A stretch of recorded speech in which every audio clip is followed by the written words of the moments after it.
Hello, welcome back to Wrestling in Mom's Basement. This is going to be Joe's punishment review for No Way Out 2008. Yes. I, of course, am Patrick Young. This gentleman to my right is my co-host, Joe Venuto. Before we get to that, as promised in the previous video, the Backlash 2009 card for review for next Friday. ECW World Heavyweight Title match, Chris versus Jack Swagger. Singles match, Chris Jericho versus Ricky Steamboat. And Ricky Steamboat's last match, Kane versus CM Punk, Jeff Hardy versus Matt Hardy, I Quit match, Santino Marella versus Beth Phoenix, Heavyweight Title 6-8 Tag Legacy versus Batista, Shane McMahon, Triple H, and World Heavyweight Title Last Stand match, Edge versus John Cena. Yeah, so that looks like a very good card. No Way Out, then moved to No Way Out 2008. Took place on February 17th, 2008 from the Thomas and Max Center in Las Vegas, Nevada. Attendance 13,306. Commentators General, Sherry Lawler, Joe Styles, Taz, Michael Cole, and John Coachman. This is the first ever pay-per-view where there's two chambers of it in the night. Both of the matches tonight are the title shots rather than the belts. Cena's cashing his Rumble win tonight to get a shot word. Odd, but okay. Other than that, there's Edge's ready for a SmackDown title and Ballet for the main matches. And there's just 6 matches on the card. And just going by the producers No Way Out in 2007, which was main evented by John Cena and Shawn Michaels against Batista and Taker. The buy rate for this one buy rate's so important. By adding the chamber to the No Way Out gimmick, buy rates went from 218,000 to 329,000 for No Way Out. Okay. So that worked. The open video told about how the Royal WrestleMania's levels here. Came things off. ECW title CM Punk versus Chavo Guerrero. Chavo taking the title from Punk. This is a rematch. We did a quick recap, which involves something about Fiesta. Punk dressed up in a mariachi band, and then fought Chavo in a street fight where he won non-title. And we went into the, I can't think of the river right now that he went into. Shit. Was it Corpus Christi? Yeah. Gulf of Mexico. Gulf of Mexico, thank you. Oh, thank you, because I put that there. We also had the Gulf of Mexico match. That's what it was cool. The crowd is entirely behind Punk in Vegas. Chavo says it before early, trying to get the count victory early on. And a cool spot with Punk on his stomach. Chavo hit a front flip onto his back for 2. Also, bystanders, as Punk was in trouble, Punk comes back, gets a power slam for 2. GTS was countered to Ron and Tornado DDT gets us 2. Punk does A's dance, and that ticked off the crowd a bit. And then he goes nearly full heel as he hits 3 amigos. Knee and Bulldog gets 2 as Chavo gets full in the rope. Punk keeps going off on Chavo, beating him on the floor, which gets 2 as we were back in the ring now. Punk kicked him in the head, goes to the corner for the top rope Rana, but shoved off. And a frog smash kicks the tail on Chavo, and kind of a rough ending. This is more or less a TV match, but not bad. Chavo got a clean pin after being Edge to get the title in the first place, which is a good thing for him. These WWE title will start going to Monster soon, as Kane would win it in 8 seconds. Anyway, this was bad, but was too short and too abrupt. It was short, too abrupt for my taste. C+. We recast SmackDown where Ray messed up Edge's proposal to Vicky. This was the start of Vicky in a wheelchair. Mike Donnelly told Ray, who says he's not sorry, but it was an accident. Ray has a torn bicep, apparently, but he's going to wrestle anyway. Floyd Mayweather pops up as friends with Ray, apparently. Chris Jericho's getting ready for the chamber match later. Love the chamber. We get a quick highlight reel of chamber matches over the years. This one, we're just a SmackDown World Title match. Great Khali versus Undertaker versus MVP versus Finlay versus Batista versus Big Daddy V. Winner gets the SmackDown World Title match. MVP's Jewish champion here. In case you're not familiar with the rules, you start with 2 and 4 in small pause. Every 4 minutes, now 5 minutes, on all person's release. No, now it's regular intervals. Regular intervals, so whenever you want to. Yeah. You can be eliminated by pinfall submission, but it has to be in a ring. Normally, in recent years, that hasn't mattered.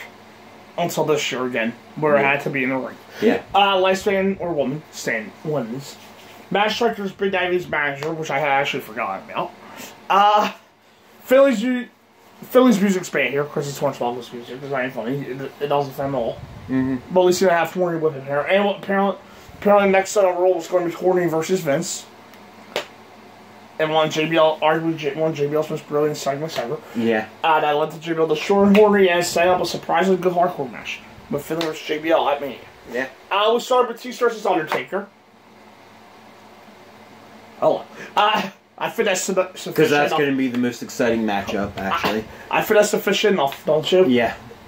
Having that run the whole chamber, that's going to be good shit right there. Taker slams the door shut and so on. We have the camera shot of the ring kind of blocked by the cage, but it's stuff you can really ignore.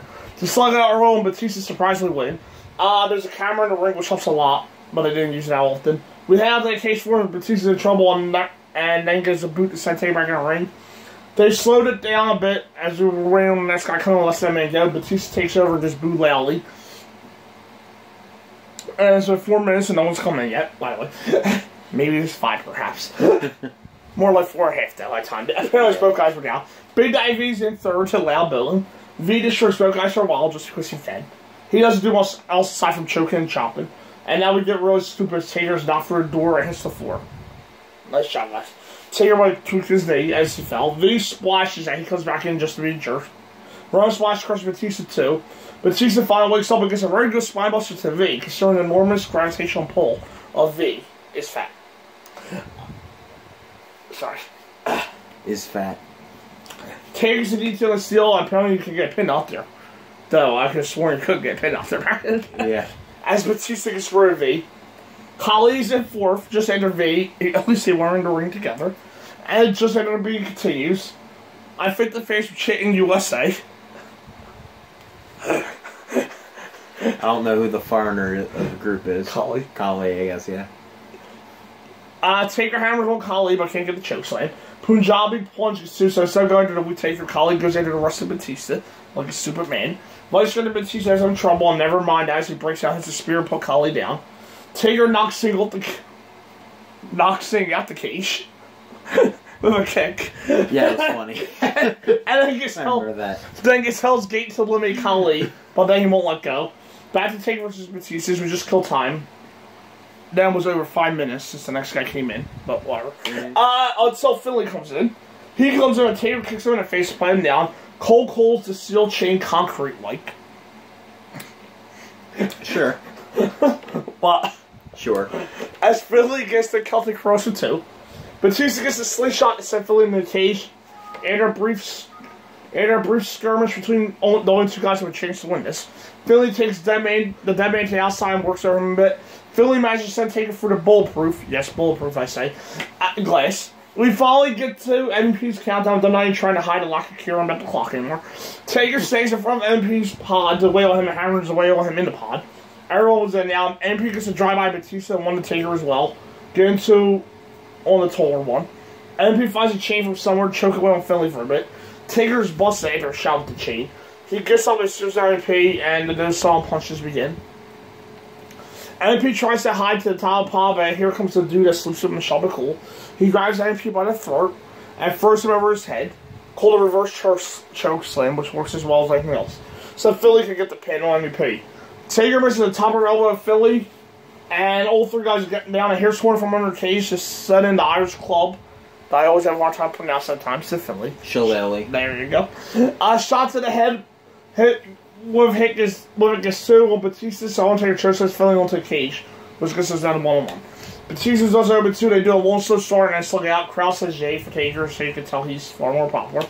Batista bomb is rather soon for 2, making a 4 finish for Taker's kick out. Bomb plunge, drive by, cut the cross. Then we get through that Batista's a very stupid man as he gets for multiple punches in the middle of the road.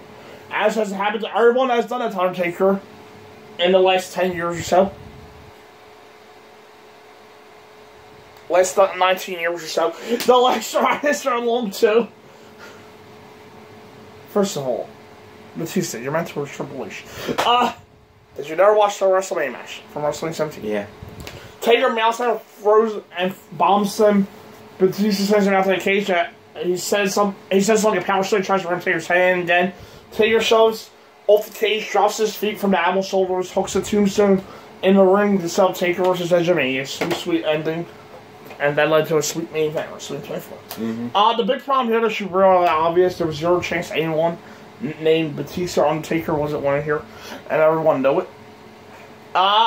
They started a match, they dominated it, and they ended it.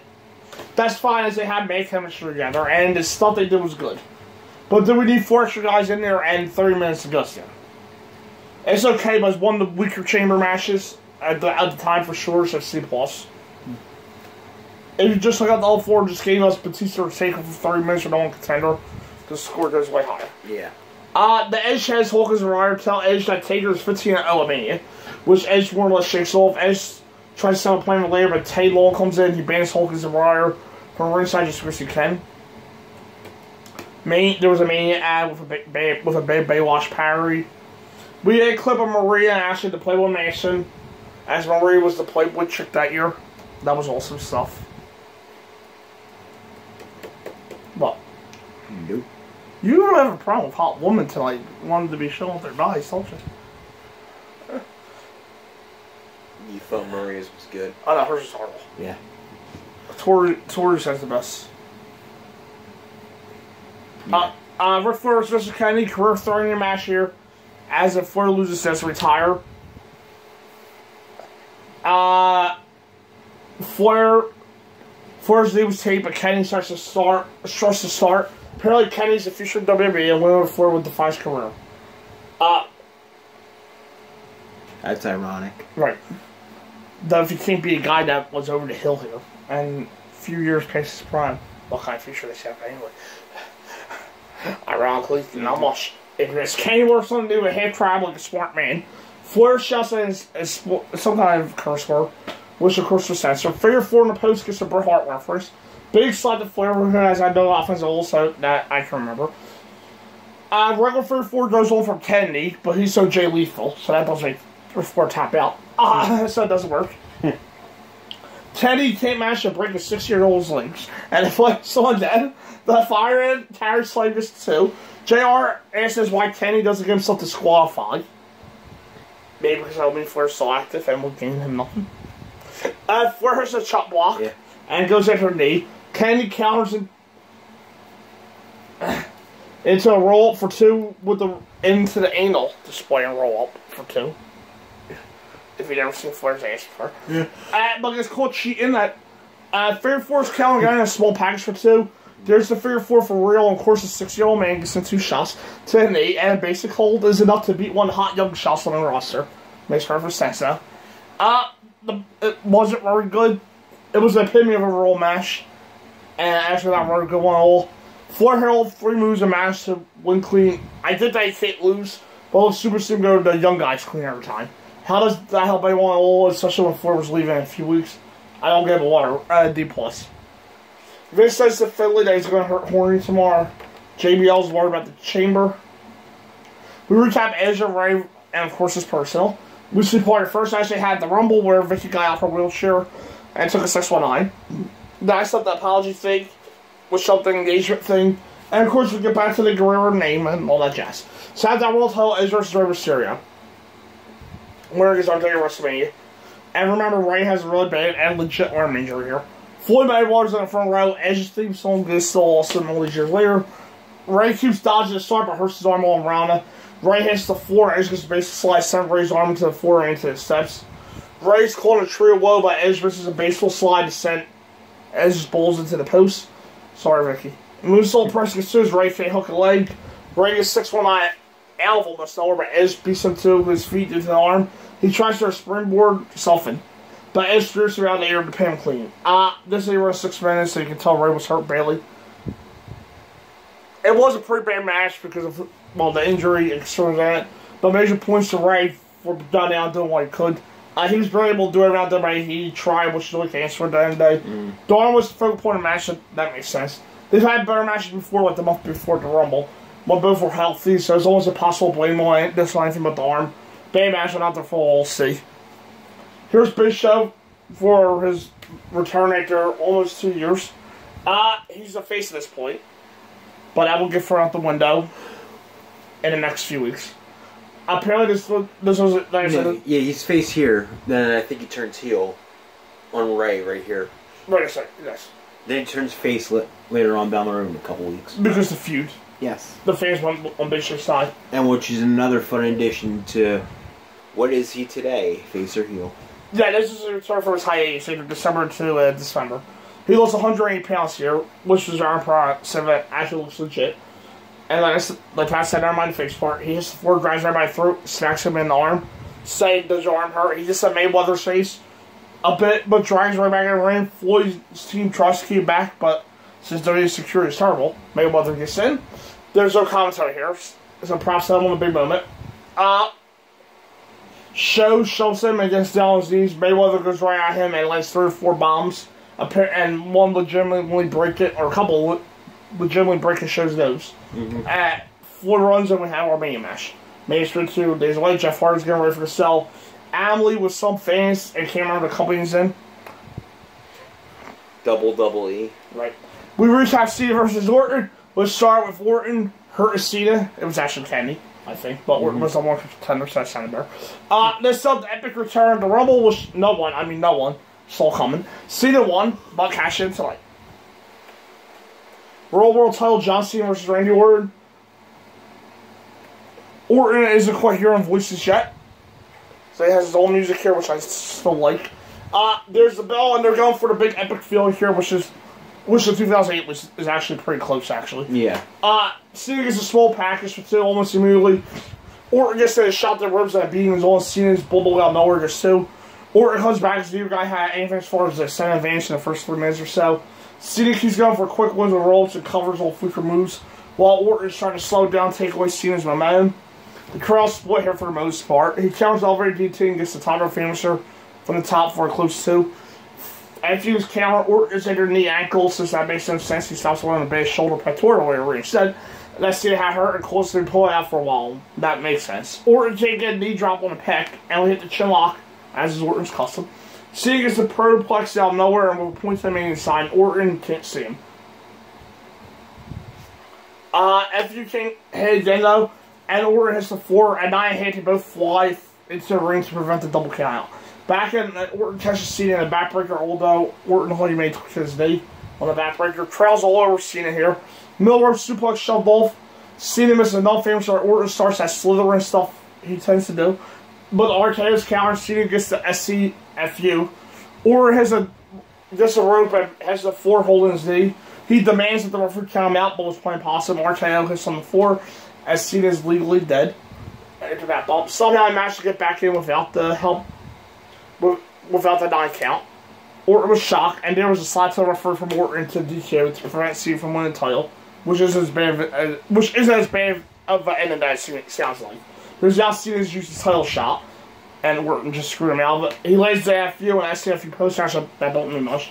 I like this pretty well. It's no classic or anything. I like the endings. If there's something that heel will do, keep the title. Cena's out of a chance at Mania, but of course he will fight Orton there. Anyway, although with Triple H thrown in for fun.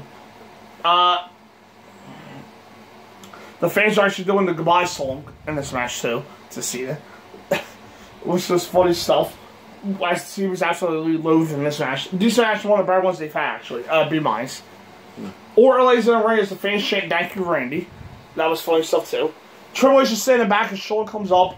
HBK says this isn't a perfect time to show merchandise to crack jokes and apologizes for when they had to do it out there. They said they'll go for each other if they have to, and that seems to be mutually okay. The chamber is lower again, and we get the winner of the mobile poll. Who's going to win? Hardy, Triple H, is showing how the vast majority rose. The other 3 combined for 10%. Triple H versus Umaga versus Shawn Michaels versus Jeff Hardy versus Chris Jericho versus John Bradshaw Layfield. This should be a bit better, don't you think? Yeah. The entrances take the better part forever, especially Triple H as he comes out first. Umaga is second and is pure filler in this match. He had Batista at me, a horrible match. Jeff gets a huge pop, but will be 9 months before he was back in the world title scene again. He's actually champion here and will be suspended for a few months after this for baldness. It'll be Jericho and Shawn starting us off. They will have their huge feud in about 2 months. Jericho's still face here. At least Shawn's not in his brown tights like the previous chamber he was in. Yeah, that's true. Nice to hear Shawn come out to his own music too, rather than the DX song in previous years. We did Rag Tackle Stars. This is far more of a wrestling match than a brawl. So far as those things see for once. They start slugging out and Sean nips up. The top rope elbow hits these though. And the best part about it, the elbow clearly would have hit the knees had not been there. Sean, so it not like he just went into the knees. Like a lot of wrestlers tend to do. They just jump into the knees and the foot. Yeah. The elbow will actually hit if the Jericho's weren't here. Sean tries to do safe ring, but the line salt, but Jericho grabs the walls instead. He can't hook the hold though, as Sean can't hook the sharpshooter either. Both go for either cross eyes or shoulder block as the time comes down to Umaga. The beatdown's on. Both Prairie Boys are in trouble quickly as he takes both down and close on. Sean and Jericho team up to fight the monster rope, but he's like screwed when he's throwing a drop on both guys at the same time. Umaga kicks Sean to the outside ring and hammers on Jericho for a while. He goes up for a middle rope splash. I can't crush Jericho, and here comes the Texan. And cools off, Jericho gets the walls, and Sean hooks the crossface as JBL comes in. He, of course, breaks up the walls and hammers Jericho for a while, which is incredibly smart. Sean's busted open as JBL pounds down Jericho. Umaga and Sean fight around with Sean Ferrand to steal again. After maybe 2 minutes, Triple H comes in to a somewhat mixed reaction. That becomes cheering partway through. He hammers on Umaga, sending his head into Brashall's. Umaga's head is running into one of Mel Beam's on a pod. Triple H goes into Jericho but takes the clothesline on JBL. For his trouble, JBL takes a code breaker and is out first. Before he leaves, JBL grabs a chair and drills everyone with some hard shots to the head. Here comes Jeff just in time. Umaga's the only one up. Slingshot dropkick to Shawn as Jeff leaves the house. DX comes after him. But he has to whistle and win. Paying attention to Triple H falling backwards for his two. Now the Samoan drop comes back and destroys various people. Umaga gets a run head slash to Jericho's head through the bulletproof glass, which should kill him.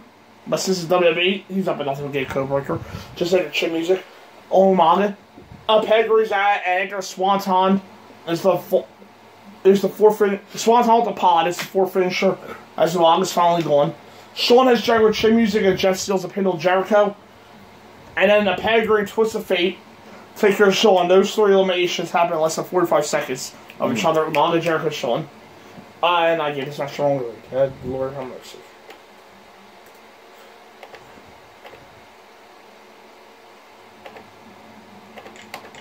Okay, I was drunk. And I gave up to him.